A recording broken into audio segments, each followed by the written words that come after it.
to another episode of Haunt Talk. Today's episode, we're going to be doing our first review of our little Columbus village. Our little Columbus visit. In today's review, we're going to be reviewing Carnage. We also did Fear Columbus and Jail of Terror on the same night, so be looking forward for those reviews. Now, Carnage has been open in this location now for 2 or 3 years. Yeah, a couple of years. Yeah, because we did the preview event, I think was in 2020, actually. I think that's when we did the preview event. Or was it last? You know what? This might be the second year. Yeah. I think we did the preview event in 2020. It's weird because we did that and then we did the Easter egg hunt. Yeah. But this is the first time we've actually visited in the on-season. Mm-hmm. So we went the first year for the preview event. They did not have the second hunt open. It was just the bayou theme. Right. So Carnage has 2 themes. It's basically one line. There is a little line where they kind of try to break you up again if you've got caught with other people before you go into the second one. Mm-hmm. But, yeah. It is inside of a bowling alley. So it's kind of this is the only haunt that have been to that's actually been inside of a bowling alley. Yeah. Well, no bowling alley, obviously not operational. But it's kind of cool because they have like the old squiggly floor and stuff. But, yeah, because it used to be in an old location. We were there. Mm-hmm. That was more of like an industrial, like, warehouse kind of area. That was like a industrial parkway, and it was in like a little, like a warehouse or factory kind of thing. Yeah, exactly. But, yeah. Nothing else really to say there, so we'll just go ahead and get right into the review, which, of course, as always means we must refer to the Book of the Dead! Book of the Dead! Book of the Dead! Book of the Dead! Alright, so as always, we are going to start off the review with sets and props. Yeah, because when you walk into the place, it's very obvious that it was once a bowling alley, because like I said, the squiggly floors, but it kind of feels like a party when you walk in there. Yes, they've got like beboop music going. It's real fun. They have lots of neon, the 3D paint all over the walls. They just added like a really cool mural across the one wall that is really impressive. And of course it matches, the squiggly floor, bowling alley floor. Yeah, they don't have a 3D haunt here, but yeah, the wall is like a 3D wall. Yeah. And you actually have to exit that way now too. So yeah, there's some really cool like art on there. Yeah, it's very party atmosphere. They have some cool like little props that you can have pictures taken with. Like they have their pumpkin that they've had since like the beginning. Yeah. That's pretty cool. And a few other little things that you can have pictures taken with. And the haunts, like we said, there's 2 different haunted houses. The first one you go into is a bayou theme. So it's very New Orleans. First thing you walk into is like a cool voodoo shack. It's got like the cool like outside of it, and you walk in there and you got a voodoo priestess that pretty much tells you, you're cursed now, like welcome. Come on in. Mm-hmm. Yeah, and they have like really good like scent machines in here. Like everything kind of has a very specific scent to it, and I also really like the lighting. Mm-hmm. The lighting's good in all of it, particularly the first house. Yes. They really make it feel like you're on a bayou. And because after, I think it's like pretty much directly after the voodoo priest scene, you go into like a really impressive like dock scene that's over actual water. Mm-hmm. And one of the best scares that they have is when it lightnings. They have like these vibrator motors under the dock. So the whole dock vibrates really hard and it scares the crap out of you. It scared me so much. Oh my gosh. Yeah, that happened and I was just like, oh, okay. Yeah, so that was really cool. And like the next room there is like a boat, and I think like it could swing. I think I remember one of the actors like swinging it so it can actually like move around, which was cool. Yeah, it moves back and forth. There's a really cool mer creature. Yeah, I don't think it was working when we were there, but yeah, it's like a giant like mer creature. Like a lot of swamps have like the alligator prop that comes out. Yeah, well, this was like a merman. Kind of think if you've ever seen Cabin in the Woods, that kind of like that kind of thing. Yeah. That one was really cool. Yeah, because it was making noise. It just wasn't moving or anything like that. There was and I've only ever seen it here, but they had a animatronic possum. Yeah. Like a huge Like, he's huge. He's like the size of me. And he's hanging upside down and he's all like hissing at you and stuff, you know, doing what possums do. I've never seen that in any other place, and I just think it's really unique. I'm like kind of curious as to where they got it, because I've never seen an possum animatronic before. I just think it's kind of fun. That was inside. They had kind of like a hillbilly shack / slaughterhouse thing going on, and you go in there and of course meet Junior and all his trophies, so to speak. Yeah, that was cool. There was like a little section that's like, and it smells really good. It smells like pumpkin spice. Yeah. Where there are like carved pumpkins, and even some of the pumpkins are moving around and stuff, which is pretty cool. Yeah, there was one on the ground. I don't know if you saw the one that was sitting on the ground. He was like rocking back and forth like he was trying to crawl at us. That was kind of neat. Mm-hmm. And then you end this one with like a really nice, like New Orleans style cemetery. Yes.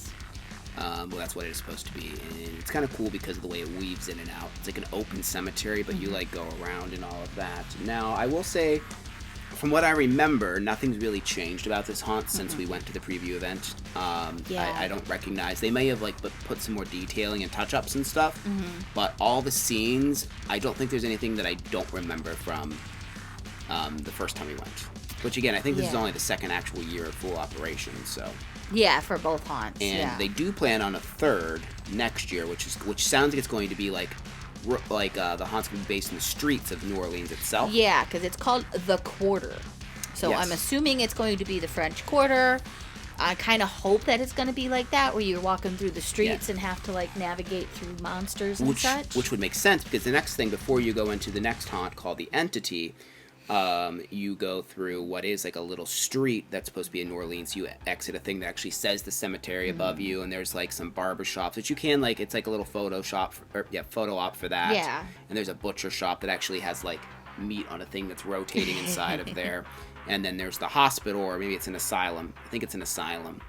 Is it an asylum or hospital? I don't remember. I think it's a hospital, because remember, there's babies. Oh, yeah. Yeah. But the whole story of that basically is that someone like found something somewhere and brought it back to this hospital, and this dark entity is taking over and making everyone basically insane. Yeah. This one was a bit less on the sets and props, but this one's going to be more fun to talk when we get to actors. But, like I said, it's hospital themed, and the thing that's, it's pretty typical of what you would expect from like an asylum / hospital theme, except this entity part is what makes it a little bit more unique, is because it's like this black goop, this black growth that gets more and more like as you go through the haunt. Yeah, it progressively starts like growing on the walls, and it's just kind of. It is like the darkness, I think, is just what they call it. I think so. There's actors that refer to it as that, so as I the think. Darkness, yeah. Because at certain points, like it seems like the goop is becoming like an entity, I guess, because like it starts to like have faces and stuff. Towards the end, like the goop will have just like a pile of goop on the wall with a face, and you're like, oh, okay. Oh, there was a, I don't know if it was a gurney, but there was like a table that had like running water, like water is just running all the way down the table and into the sink, which I actually thought was cool. I don't really know why, but I'm like, oh, it's just like running water. Here's like a cool little water feature that was there. They did have a nursery with some babies, and the babies were really excited to see visitors. They would hit the window, just go like that at you. There was a wall hugging prop. The best way I could describe it is if you saw Hereditary, where she's up in the corner, kind of doing that, and she comes out for a surprise. Yeah, that was cool. Yeah, and you go through some other, like, there's some, like, bedding scenes where you, like, weave in and out of bunk beds. There's, like, a padded room scene, I remember. But I think there's, like, a tool shed you might go through, because I remember somebody asked me about tools. I don't know, but... Yeah, like I said, and the lighting in this one was good as well. Not as good as the first one, because, I mean, it's a little bit more of a basic theme of what it's trying to be, so it's not... It's going to be lit more like a hospital, or not as fancy lighting, trying to, like, simulate, like, moonlight and stuff. Yeah. But still very cool. Sets and props we thought were really good. And the one thing we do remember, that I think we remember, is that it seems more detailed when we went for the Halloween one. Or not the Halloween one, the Easter one. Yeah. I think they might have done some touch-ups. We could be wrong, because I think they had the lights on brighter. Yeah, because you were looking for eggs, so I'm wondering. But yeah, we really enjoyed sets and props here. A very good use of space and stuff. We gave it a 9. Right, so that moves us on to actors. Unfortunately, like most places lately, there were some empty spots. Yeah, and it was very obvious, like, there's a few spots where, like, there definitely was supposed to be an actor there. Unfortunately, we were sent in with another group. I got 0 scares besides the doc that scared me in the first haunt. I did not get any jump scares. No actor tried to really scare me at all. Kim got some, though, thankfully. But I didn't. I mean, the actors that were there were fun. Like Junior and his dad. They're a fun pair. The voodoo priestess at the beginning was really cool. She was real good. She has like a fake snake on her and stuff. Yeah. The guys in the cemetery were fun. There was one guy that he only got to see for like a hot second. I saw a little bit more of him. Oh yeah. He had kind of like a Wendigo kind of skull thing going on with antlers and stuff like that. He was actually like in one of the plots, like he was inside one of the mausoleums and he just popped out from the top of it, which was really cool. When you go into the second haunt, they kind of try to like separate you again because you do get kind of bottlenecked up and stuff in the first one, so they kind of try to space you out. And the guy that was there kind of crowd controlling, he had a giant pair of scissors. Yeah, he was really cool. Yeah, he was really fun. He kept trying. He wanted us to smell his hair. Yeah, he kept trying to make us smell his hair. Yeah, wanted to give us like a haircut. His face was all bandaged up. Yeah. Yeah, he was strange. He was getting really mad because he told me that I wanted to touch his barrel, and if I touched his barrel, he was going to get me or whatever. I don't know why. There's just this barrel there, and he just really didn't want us to touch it. I touched it. And he had this whole spiel about how like no one wants to give him money anymore about whatever his profession was and stuff. I think barber. Yeah, he's trying to tell us how good of a barber he is. Yeah. Yeah, it was really funny. He's going on and on, having like a little manic moment. So that was fun. He was really cool.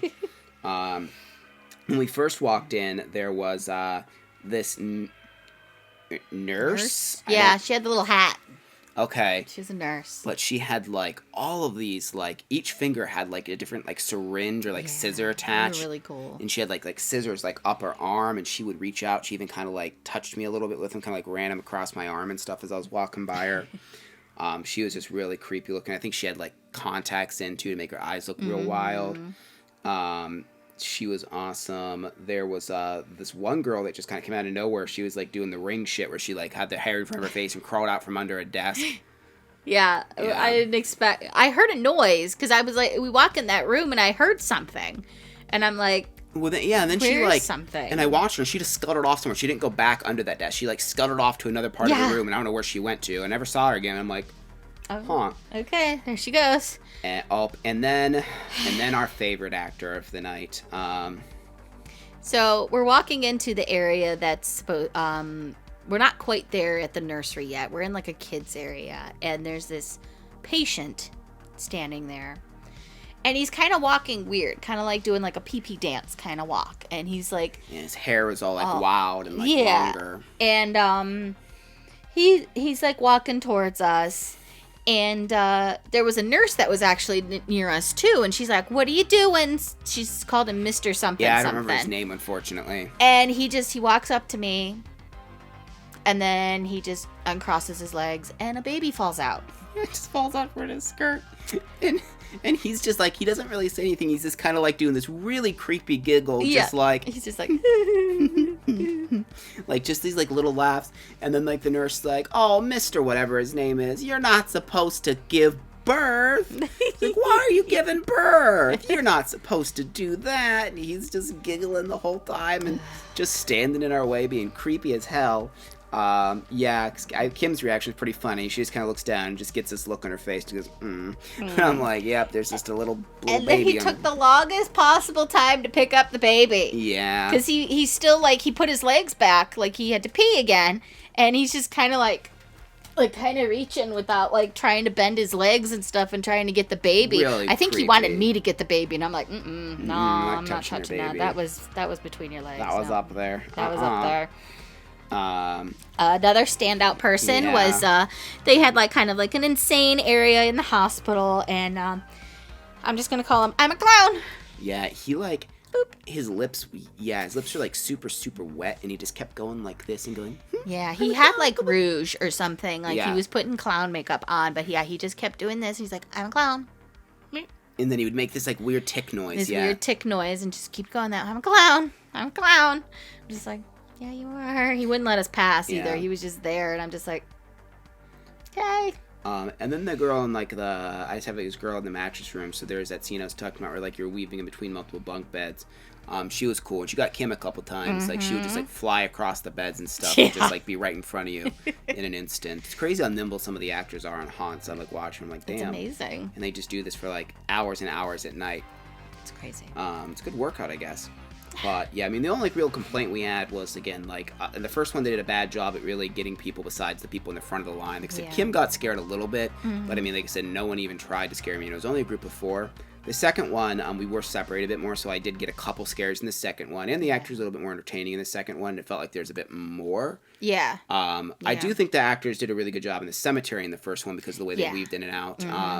So that was cool, but yeah, really there just needed to be more, but we still think the ones that were there did do a really good job. We gave actors an 8.25. So moving on to scare factor. It is a little gory, especially the hospital area, the butcher area that's in the first one. Decent amount of jump scares, like we said. I got a few times. They had some pretty decent hiding spots. They don't touch you here. Yeah. There's not many of the of his favorite things, the air cannons. Yeah, I just put I can't stand the air cannons. Yeah. Definitely very set driven. Like I said, I think that it is a little bit more scary. I think when there are more actors, but there's just so many areas that were a little bit of dead space because of that. But yeah, I mean, nothing like too overly scary. I think that like the big thing that Carnage has as its strength is the sets and props. I would like it if it was just a little bit scarier. If there was a few more like high voltage like scares going on here. But we still found it decently scary because again, some of the hiding places and stuff are really good in this place, and I did watch Kim get scared a couple of times. Pretty good. So I do like that.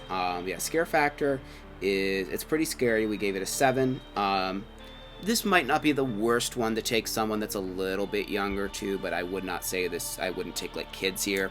But it might be a good one for like a younger teenager if they're like, yeah, I want to try, like, I want to go to a haunted house that's better than like, like some kind of like fairground haunt or something. Like this is going to be a good step up. It's not going to be too intense, but it definitely is going to be a good step up from that.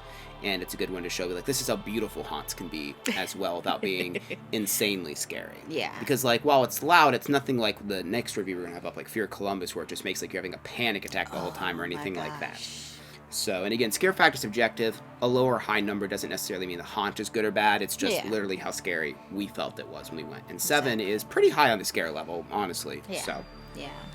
So that brings us to value. It took us about 10 minutes to walk through the bayou, about 8 minutes to walk through the entity. It's $25 for general admission and $35 for fast pass. So pretty good value. I will say they send people through fairly slowly, but still somehow, people will catch. We still caught up to people, which doesn't make much sense. But I just don't understand how that always happens to us. Like these haunts, like send people in with like minutes in between, and we always still manage to have people catch up to us, or we catch up to them because they just stop moving entirely. But we do think the value is pretty good. I do wish the haunts were a little bit longer. I'm really excited to see next year with the third one, and also how much they raise the ticket prices. Because then, I mean, with the third haunt in here, even if it's only this like the length of the entity, like 7-8 minutes, I think that really adds a lot of value here, even if they do presumably raise the ticket price. Because it holds you in a little bit longer. I would kind of like to see if it's possible. I know they don't have the most room, but maybe putting like a couple games or like maybe a teeny bitty like escape room in that midway they have. Something for entertainment, because there is quite a bit of room where there really isn't anything when you walk out, because there's like the ticket booth here, and then there's like the line, and then there is like a couple props and photo ops here, but like they could probably fit something else in there. Because there was that one little corner right at the exit that had like it almost looked like a old DJ booth or something, but they could probably put something in that corner, some sort of like a game or something back there. Who knows? Yeah, exactly. So we did give it an 8 for value. Couldn't remember if I said that or not. No. Okay.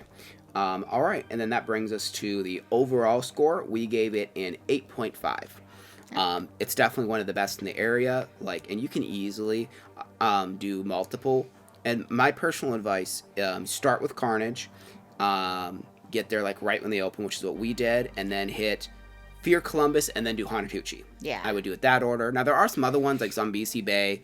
We did that last year, not this year. It was decent. There also is like Jail of Terror.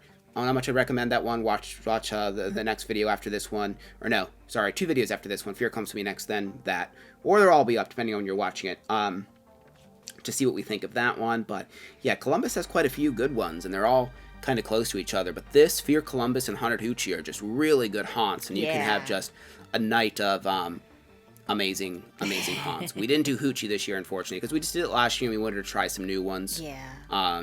But have you been here? What did you think of it? Where would you like to see us go in the future? What other kind of videos would you like us to make? Also, make sure to check out our merch line where we have hoodies, t-shirts, bags, stickers, all of that kind of good stuff. You can also join a Patreon to help support us. There's fun little perks and stuff to that, but again, it just is there to help support us. You can also give us super thanks to give us a little tip. And yeah, as always, make sure you like, subscribe, and click the notification bell so you don't miss any future upcoming videos. Thank you very much for watching, and we shall see you in the next episode. Bye.